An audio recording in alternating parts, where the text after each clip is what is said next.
On a remote Hawaiian island, where ancient traditions meet modern technology, some transmissions reach beyond human understanding.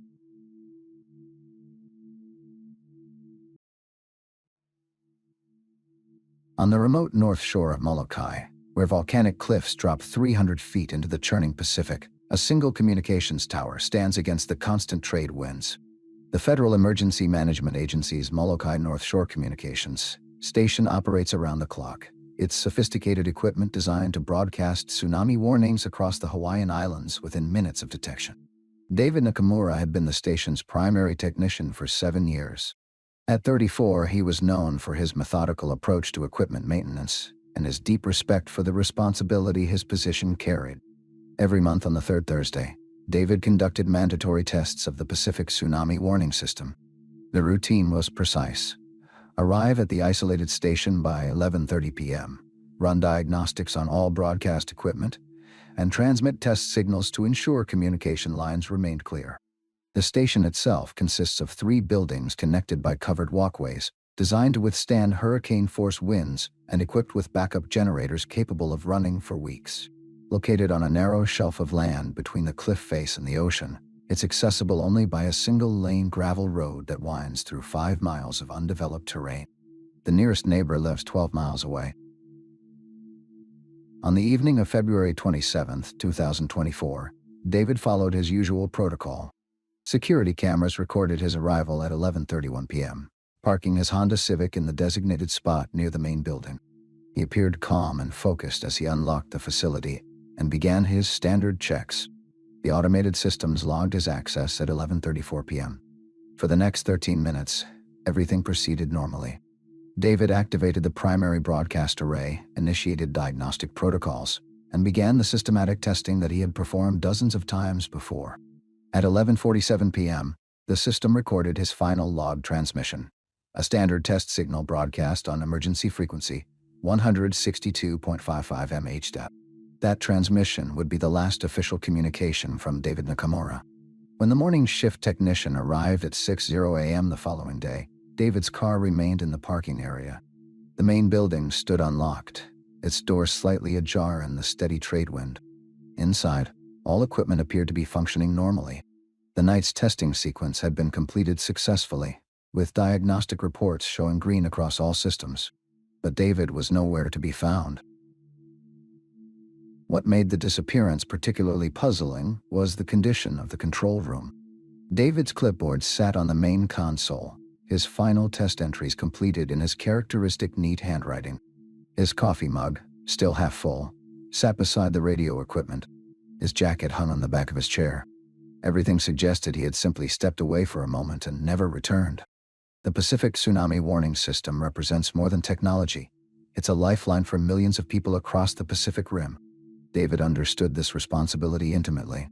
His colleagues described him as someone who would never abandon his post without explanation, especially during a critical testing period. He was methodical, reliable, and deeply committed to the safety protocols that governed his work. Yet sometime between 11:47 p.m. and dawn, David Nakamura vanished from one of the most isolated and secure facilities in the Hawaiian Islands, leaving behind only questions and an empty station perched on the edge of the world. Keone Akamu was gathering limu along the shoreline below the communications station when he first noticed something was wrong. As a native Hawaiian cultural practitioner, and one of the few people authorized to access the traditionally significant sites along Molokai's north shore, Keone regularly visited the area to collect seaweed and maintain ancestral fishing grounds. On the morning of February 28th, he observed that the station's exterior lights were still burning well past sunrise, unusual for a facility that typically switched to daytime operations at dawn. The land where the communications station sits carries deep cultural significance. Known in Hawaiian as Kaunakakai Pohaku, or the place where stones speak, the narrow coastal shelf was traditionally used by Hawaiian navigators as a listening post for ocean conditions. Ancient practitioners would position themselves on the cliff's edge to interpret wave patterns, wind changes, and other natural phenomena that guided long-distance voyaging. The federal government's decision to locate a communications facility on this site had been controversial when proposed in the 1970s, requiring extensive negotiations with native Hawaiian groups. When Keone climbed the steep trail to investigate the station's unusual lighting, he discovered the facility apparently abandoned. The main doors stood open, security lights blazed unnecessarily, and no personnel were visible. Following protocols established in the federal Native Hawaiian agreements, Keone immediately contacted both the county sheriff's office and the local cultural council before entering the property. Deputy Sheriff Maria Santos arrived within 90 minutes, followed shortly by a FEMA regional supervisor. Their preliminary search of the facility revealed David's personal belongings arranged in what Santos later described as an unusual pattern.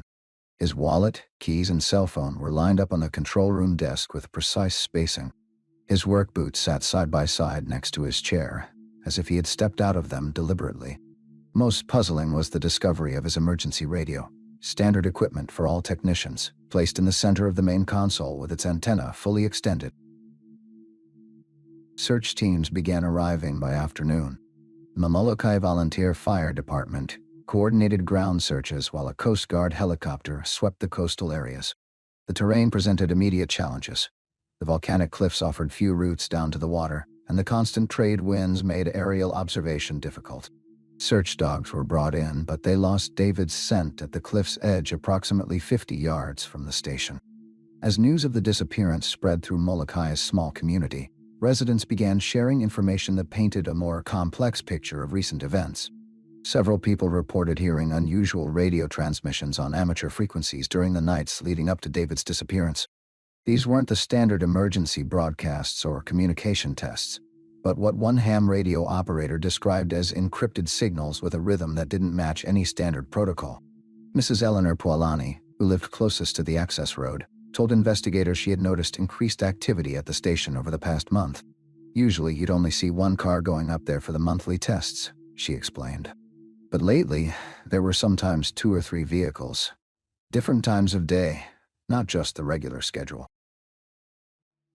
More intriguingly, Keone shared information that had been passed down through his family for generations. According to traditional stories, Kaunakakai Pohaku was known not just as a place for observing ocean conditions, but as a location where skilled navigators could hear voices from the sea, communications from other islands, or voyaging canoes that traveled across the water through natural acoustic phenomena. These traditional accounts described specific conditions when such communication was possible, certain wind patterns, particular moon phases, and what Keone translated as when the stones were ready to listen. Federal investigators arrived on March 1st, 2 days after David's disappearance. Led by FEMA Regional Security Director James Morrison, the federal team immediately classified the investigation and restricted access to the station. This decision created tension with local authorities and the Hawaiian Cultural, who argued that federal classification violated the community access provisions negotiated decades earlier. The restriction became more controversial when investigators discovered that David's computer had been remotely accessed several times in the hours after his disappearance. Someone, or something, had logged into his system and downloaded files related to equipment specifications and testing protocols. The remote access came from an IP address that traced back to servers in Virginia, suggesting federal involvement. Meanwhile, amateur radio operators across the Hawaiian Islands reported continuing to receive the mysterious encrypted signals that had been heard before David's disappearance. These transmissions occurred primarily during late evening hours and seemed to originate from the direction of Molokai's North Shore. When pressed for details, federal investigators acknowledged they were aware of the signals, but refused to discuss their content or origin. As the search entered its 3rd day with no trace of David Nakamura, the investigation had evolved beyond a simple missing person case. Questions emerged about federal activities at the station, the significance of the encrypted radio signals, and the possible connection to traditional Hawaiian knowledge about communication phenomena at Kaunakakai Pohaku. The stones, it seemed, were indeed ready to listen, but what they might be hearing remained a mystery that would challenge both modern technology and ancient wisdom. Margaret Silva had spent 30 years as a Navy communications specialist before retiring to Pearl City, where she operated a small business analyzing radio equipment for legal cases and insurance claims. When Keone Akamu contacted her on March 2nd about the mysterious signals heard before David's disappearance, Margaret initially assumed she'd be dealing with standard radio interference or equipment malfunction. What she discovered in her analysis would challenge those assumptions completely. Margaret's first step was to examine recordings made by amateur radio operators across the Hawaiian Islands. Using sophisticated signal analysis software developed for military intelligence, she isolated the encrypted transmissions and began mapping their apparent origins. The results were immediately troubling. The signals appeared to be broadcasting from coordinates in the Pacific Ocean approximately 200 miles northwest of Molokai, in waters more than 12,000 feet deep. "In 30 years of radio work, I've never seen anything like this," Margaret would later tell investigators. The signal strength suggested a powerful transmitter, but the coordinates placed the source in empty ocean. Either someone had a very sophisticated floating platform, or our understanding of where these signals were coming from was completely wrong. The encrypted nature of the signals presented another puzzle. Margaret's analysis revealed they were using a frequency-hopping pattern consistent with military communication protocols from the 1980s. The encryption itself appeared to be based on older DIS standards rather than modern algorithms, suggesting either outdated equipment or deliberate use of legacy systems. Most intriguingly, the signals were being transmitted in bursts, lasting exactly 47 seconds, the same duration as David's final logged transmission. Federal investigators' response to Margaret's findings was swift and concerning. Within hours of her preliminary report reaching county officials, FBI agents arrived at her Pearl City office with a warrant to seize her equipment and analysis records. Agent Rebecca Chen, leading the federal team, informed Margaret that her analysis had touched on classified information related to national security. "They took everything," Margaret recounted to family members. "Computers, hard drives, backup files, even handwritten notes." When I asked what national security issue could be related to a missing technician on Molokai, Agent Chen told me that was classified too. The federal seizure of Margaret's equipment created immediate friction with local law enforcement. County Sheriff David Kanaloa argued that the FBI was interfering with a missing person investigation, while federal authorities maintained that the case involved sensitive government operations requiring federal oversight. This jurisdictional conflict effectively split the investigation, with local officials pursuing David's disappearance, while federal agents focused on what they termed related security matters. Meanwhile, Margaret had made copies of her initial findings before the federal seizure. Working from her backup files, she continued analyzing the signal data and made an even more disturbing discovery. The encrypted transmissions hadn't begun with David's disappearance. They'd been occurring intermittently for over a year, always coinciding with the monthly testing schedule at the Molokai station. Reviewing 12 months of amateur radio logs, Margaret found evidence of similar encrypted signals on the third Thursday of every month, typically between 11:30 p.m. and 1:00 a.m. The pattern suggested that David's monthly routine tests might have involved something more complex than standard equipment diagnostics. Each month's signals showed slight variations in frequency and timing, as if someone was refining communication protocols or responding to changing conditions. More troubling was Margaret's discovery that the signals weren't just being transmitted, they were also being received. Her analysis detected faint response signals coming from the same impossible ocean coordinates, creating what appeared to be a two-way communication system operating during each monthly testing period. The response signals were too weak for amateur radio operators to detect, but sophisticated analysis revealed their presence in the background noise of the main transmissions. When Margaret attempted to share these findings with local investigators, she received a visit from 2 additional federal agents who informed her that continued analysis of the signals would constitute interference with a national security investigation. The agents presented her with a national security letter requiring her silence about her discoveries and threatening federal prosecution if she continued her work. Despite the federal pressure, amateur radio operators across Hawaii continued monitoring the frequencies and recording what they could.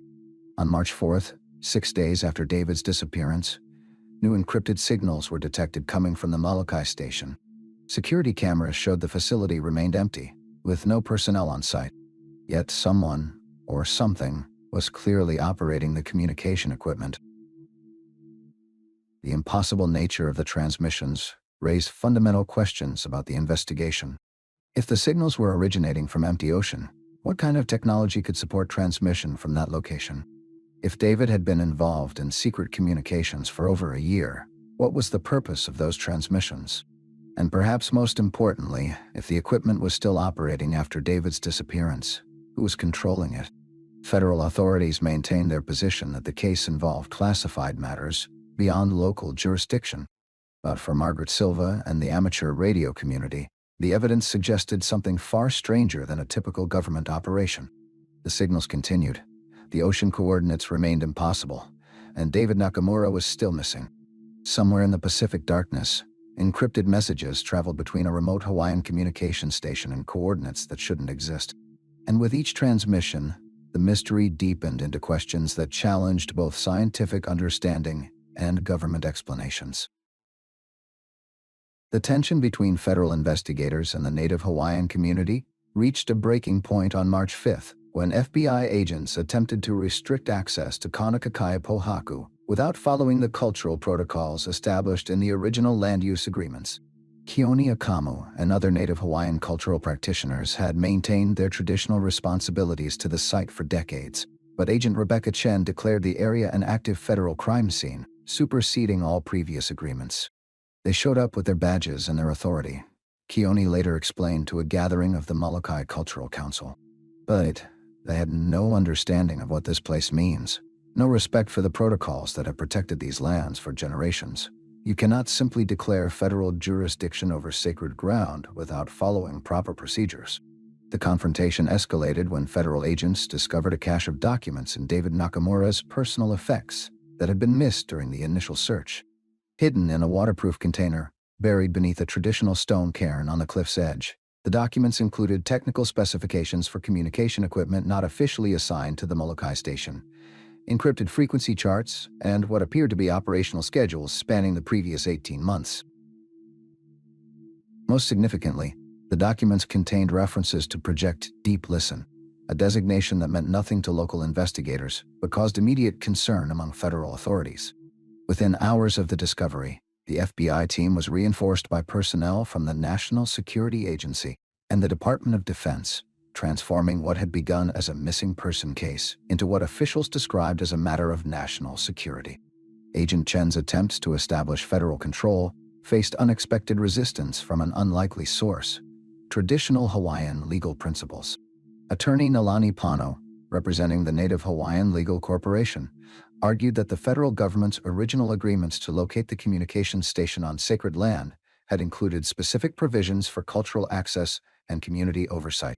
These agreements, negotiated in the 1970s, explicitly stated that federal activities could not interfere with traditional practices without community consultation.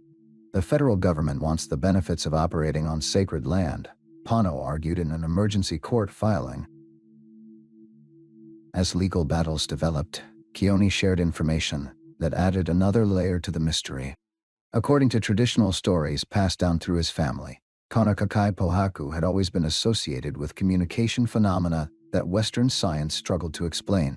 Native Hawaiian navigators had long described the ability to hear voices from across the ocean at this specific location, a phenomenon attributed to unique acoustic properties created by the interaction of volcanic rock formations, deep ocean currents, and atmospheric conditions. My grandfather told me stories of navigators who would come here to listen for messages from other islands, Keone explained. They could hear voices carried across hundreds of miles of ocean, warnings about storms or navigation information that helped guide voyaging canoes safely home. The ancient Hawaiians understood something about this place that modern technology is just beginning to discover.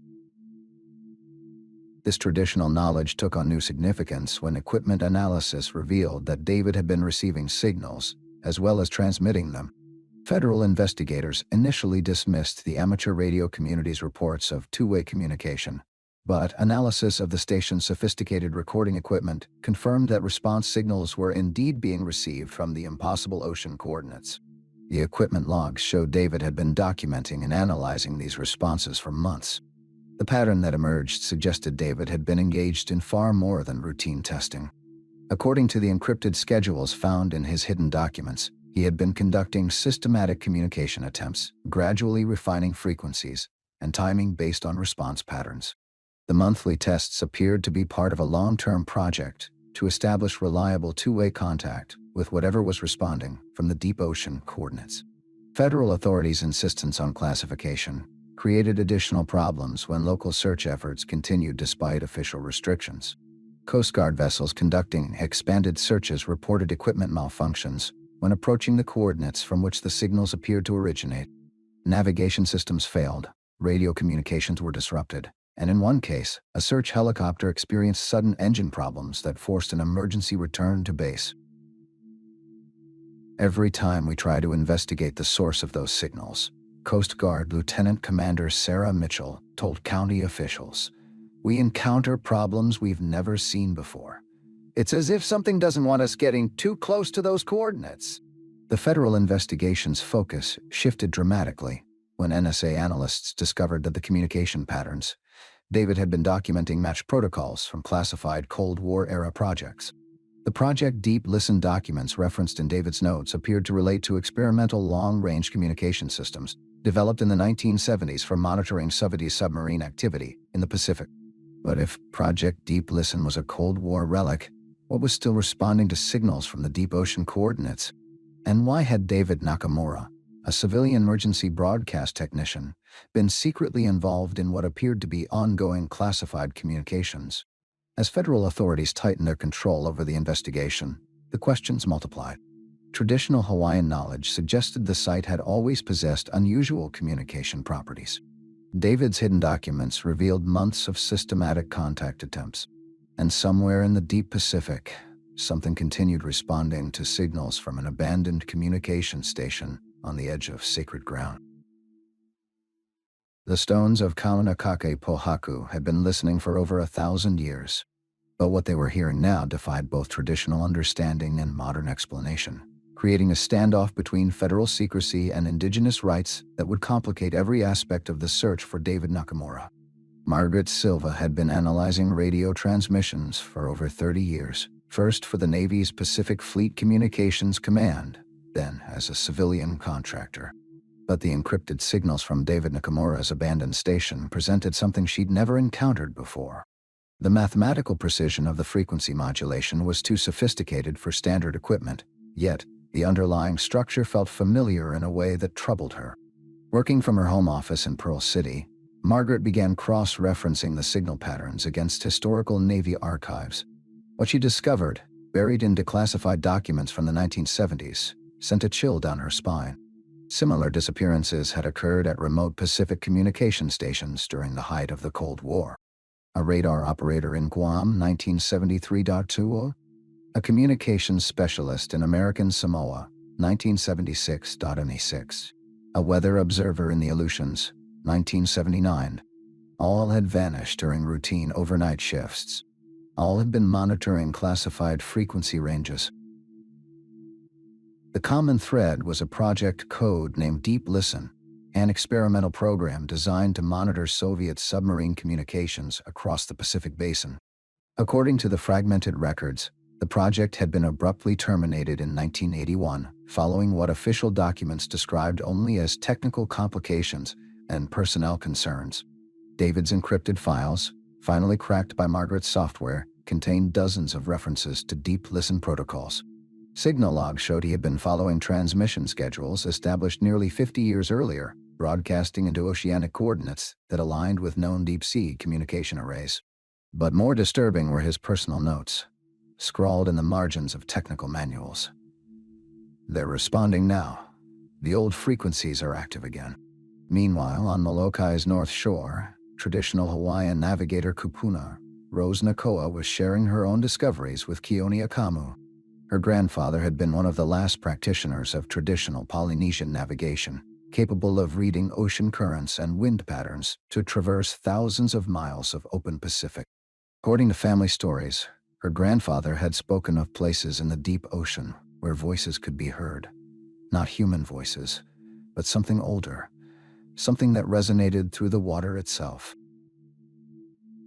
My grandfather called it Kalio Oka Moana, the voice of the ocean, Rose explained as they stood near the communication station. He said there were certain places, certain conditions, where the ancestors could speak through the waves. This shoreline was one of those places.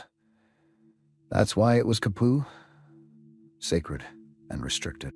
The traditional knowledge seemed to align with the technical evidence in unsettling ways.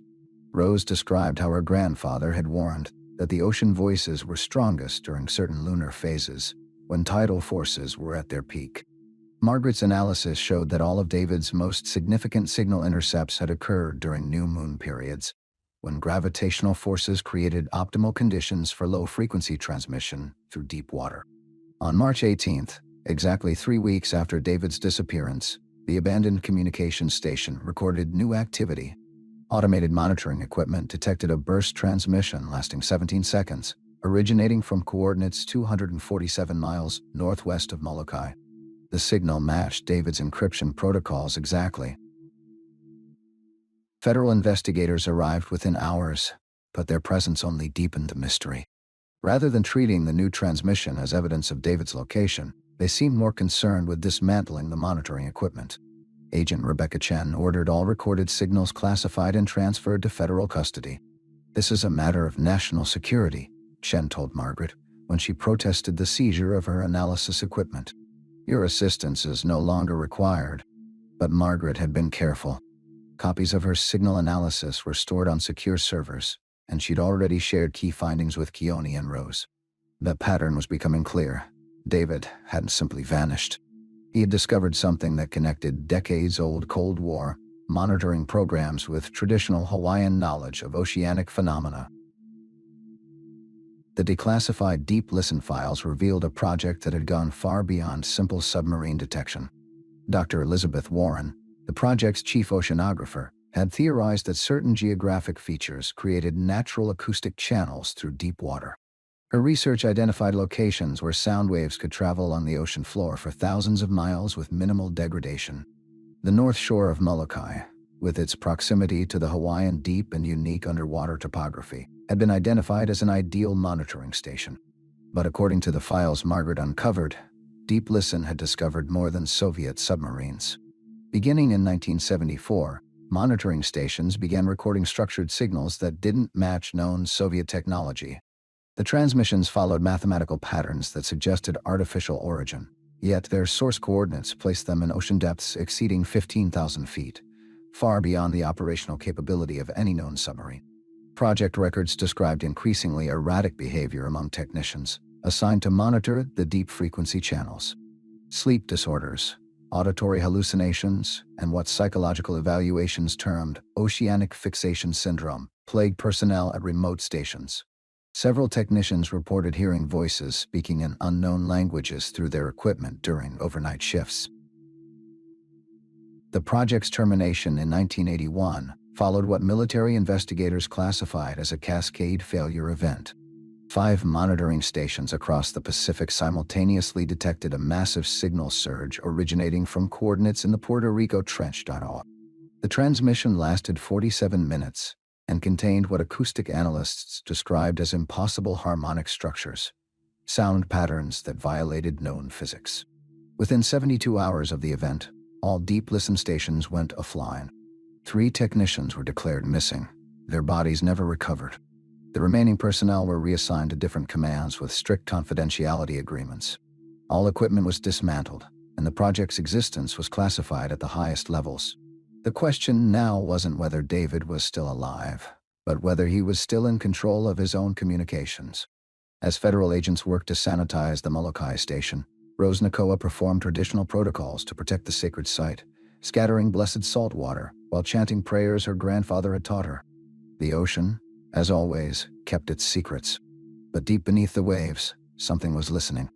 And somewhere in the vast Pacific darkness, David Nakamura's signals continued to pulse through channels that existed long before humans learned to harness radio waves. The declassified documents that Margaret Silva obtained through a hastily filed Freedom of Information Act request painted a picture of Cold War paranoia and scientific overreach. Project Deep Listen had been initiated in 1968, tasked with developing underwater communication networks capable of detecting Soviet submarine movements across the Pacific. The project's scope was ambitious. Establish listening posts throughout the Pacific Basin, from Alaska to American Samoa, creating a web of sensors sensitive enough to track submarine engine signatures from hundreds of miles away. What made Deep Listen unique wasn't just its scale, but its methodology. Rather than relying solely on conventional sonar arrays, The project incorporated research into naturally occurring oceanic phenomena, thermal layers, underwater canyons, and volcanic formations that could amplify and focus sound waves across vast distances. The Pacific Ocean, it turned out, was already a sophisticated communication network. The Navy simply wanted to tap into it. Dr. Elizabeth Warren, the project's chief oceanographer, had theorized that certain geographic features created natural acoustic channels through deep water. Her research identified locations where sound waves could travel along the ocean floor for thousands of miles with minimal degradation. The north shore of Molokai, with its proximity to the Hawaiian deep and unique underwater topography, had been identified as an ideal monitoring station. But according to the files Margaret uncovered, Deep Listen had discovered more than Soviet submarines. Beginning in 1974, monitoring stations began recording structured signals that didn't match known Soviet technology. The transmissions followed mathematical patterns that suggested artificial origin, yet their source coordinates placed them in ocean depths exceeding 15,000 feet. Project records described increasingly erratic behavior among technicians assigned to monitor the deep frequency channels. Sleep disorders, auditory hallucinations, and what psychological evaluations termed oceanic fixation syndrome plagued personnel at remote stations. Several technicians reported hearing voices speaking in unknown languages through their equipment during overnight shifts. The project's termination in 1981 followed what military investigators classified as a cascade failure event. 5 monitoring stations across the Pacific simultaneously detected a massive signal surge originating from coordinates in the Puerto Rico Trench. The transmission lasted 47 minutes and contained what acoustic analysts described as impossible harmonic structures, sound patterns that violated known physics. Within 72 hours of the event, all Deep Listen stations went offline. 3 technicians were declared missing, their bodies never recovered. The remaining personnel were reassigned to different commands with strict confidentiality agreements. All equipment was dismantled, and the project's existence was classified at the highest levels. David Nakamura's personal files suggested he had somehow gained access to Deep Listen protocols and had been attempting to re-establish communication with whatever the original project had discovered. His technical notes described modifications to standard emergency broadcast equipment, reconfiguring transmission arrays to match the frequency patterns documented in the classified files. More troubling were his personal journal entries, written in a mixture of English and Japanese characters.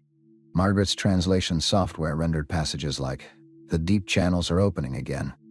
40 years of silence ending. They remember the old frequencies.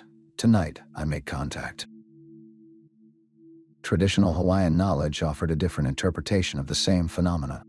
Rose Nakoa had consulted with cultural practitioners across the Pacific, from Tahiti to New Zealand. Ancient Polynesian navigation traditions spoke of spirit currents, deep ocean channels where ancestral voices could guide voyagers across impossible distances. These weren't metaphorical concepts but practical navigation tools, passed down through generations of master navigators. Our ancestors understood something about the ocean that science is just beginning to discover, Rose explained to Margaret during one of their meetings at the abandoned station. They knew the sea could carry messages, could connect places separated by thousands of miles. The convergence of traditional knowledge and classified technology created an unsettling picture. David had stumbled onto something new. He had rediscovered something ancient, something that modern science had briefly touched during the Cold War before recoiling in fear. On March 25th, automated equipment at the station recorded another transmission. This time, the signal originated from coordinates that placed it directly beneath the station itself, thousands of feet below the ocean floor. The transmission contained David's voice, speaking in clear English. "Margaret, if you're monitoring, I'm okay. The descent protocol worked. The channels are stable now. Tell Keone the ancestors are welcoming. Tell Rose the old ways were right." Federal agents arrived within hours, but the transmission had already been uploaded to Margaret's secure servers and shared with the Hawaiian cultural practitioners. Agent Chen demanded all copies be turned over, citing national security provisions that could result in federal prosecution. "You don't understand what you're dealing with," Chen warned Margaret. "Some communications should never be established. Some channels should remain closed." But it was too late for containment. The signals were strengthening. broadcasting on frequencies that any properly configured radio could receive. Amateur radio operators across the Pacific began reporting similar transmissions from coordinates that corresponded to other former deep listen stations. The network that had been dismantled in 1981 was somehow reactivating itself. David's subsequent transmissions revealed more disturbing details. He described descending through what he called pressure adaptation chambers to depths where human physiology should not survive. He spoke of meeting others who had made similar journeys decades earlier, the missing technicians from the original Deep Listen project, somehow still alive in the deep ocean environment. Most unsettling were his descriptions of the entities that had been responding to the signals all along. Not Soviet submarines or foreign governments, but something older than human civilization, something that had been using the ocean's natural communication channels for millions of years. The mathematical patterns in the signals weren't encryption. They were a language, a way of thinking that existed in the deep currents and thermal layers of the Pacific Basin. Traditional Hawaiian navigators had encountered these entities centuries before modern technology, interpreting their communications as ancestral guidance. The Deep Listen project had accidentally tapped into the same network, triggering a response that military science was unprepared to understand. As Margaret analyzed David's latest transmissions, she realized the implications extended far beyond a single missing person case. The ocean itself was a vast communication system, and humanity had only begun to comprehend its complexity. David Nakamura hadn't disappeared. He had been recruited into something that challenged every assumption about consciousness, communication, and the nature of intelligence itself. The question was no longer whether David Nakamura was alive. The question was whether he was still human, and what his transformation might mean for the future of human understanding of the deep ocean world. 6 months after David Nakamura's disappearance, the Molokai communications station continues to operate without human oversight. Automated systems record transmissions daily, broadcasting and receiving signals on frequencies that officially don't exist. The federal government has made no public statements about the case, and Agent Chen's investigation was quietly transferred to an undisclosed agency. Margaret Silva maintains her independent monitoring operation from Pearl City, documenting signal patterns that grow more complex with each passing week. Her equipment has recorded over 200 distinct transmissions, many containing voice patterns that match David's acoustic signature, but speak in languages her translation software cannot identify. The mathematical precision of the signals suggests artificial intelligence, yet the emotional undertones seem undeniably human. "He's still broadcasting," Margaret explains during a recorded interview in her home office. "The signals are getting stronger, more sophisticated. Whatever happened to David, he's trying to communicate something important. The question is whether we're ready to listen." The official investigation concluded with no findings. Molokai County Sheriff's Office closed the missing person case after federal authorities claimed jurisdiction under national security provisions. No body was recovered, no evidence of foul play discovered, no witnesses interviewed beyond initial statements. As far as official records indicate, David Nakamura simply ceased to exist on February 27, 2024. But unofficial investigations continue. Keone Akamu has established a cultural monitoring station near the original communications equipment, following traditional Hawaiian protocols for maintaining connection with ancestral spirits. Every new moon, he performs ceremonies on the shore, while Margaret's equipment records signal activity that peaks during these cultural observances. "The ocean remembers everything," Keone states during a community meeting held to discuss the ongoing mystery. "Our ancestors navigated thousands of miles using knowledge that connected all the islands, all the people. David found that connection again. Maybe he's still navigating, just on frequencies we don't understand yet." Rose Nakoa has documented similar phenomena at traditional navigation sites throughout the Pacific. Radio operators in Fiji, Samoa, and Tahiti report receiving structured signals that match the Molokai transmissions. The signals appear to follow traditional Polynesian navigation routes, as if mapping oceanic pathways that have remained unchanged for centuries. Most unsettling are the personal messages. Family members of David Nakamura have reported receiving phone calls from numbers that trace to disconnected emergency broadcast equipment. The calls last only seconds, containing fragmented words in David's voice speaking about locations he's never visited, using technical terminology he couldn't have known. David's sister, Linda Tanaka, recorded one such call on her voicemail system. Linda, the depth calculations were correct. The pressure adaptation is working. Tell Margaret the deep listen protocols are active. The ancestors were right about the channels. I can hear them all now. Federal monitoring of the Molokai site has decreased but never ceased. Satellite imagery shows periodic visits by unmarked vehicles, and local residents report spotting observation equipment in the hills overlooking the communication station. Whatever David discovered, government authorities clearly consider it significant enough to maintain surveillance indefinitely. The most recent transmission, recorded on August 15th, contained coordinates that place its origin point in the Mariana Trench, nearly 7 miles beneath the Pacific surface. The signal lasted 43 minutes and included what acoustic analysis identified as multiple voice patterns, David's recognizable speech patterns layered with other voices speaking in harmonic sequence. Margaret's analysis suggests the additional voices match missing persons from the original Deep Listen project, technicians who disappeared decades ago from remote stations across the Pacific. If her interpretation is correct, David may have made contact with something that has been collecting human consciousness for over 50 years. Alternative explanations persist. Psychological researchers propose that isolation and cultural pressure created elaborate delusions in David's final weeks. Technical experts suggest equipment malfunction could explain the signal anomalies. Federal authorities hint at classified testing programs that might account for the unusual radioactivity. But none of these explanations address the central mystery. How do signals originate from oceanic depths beyond human reach? How do voice patterns maintain personality characteristics of missing individuals?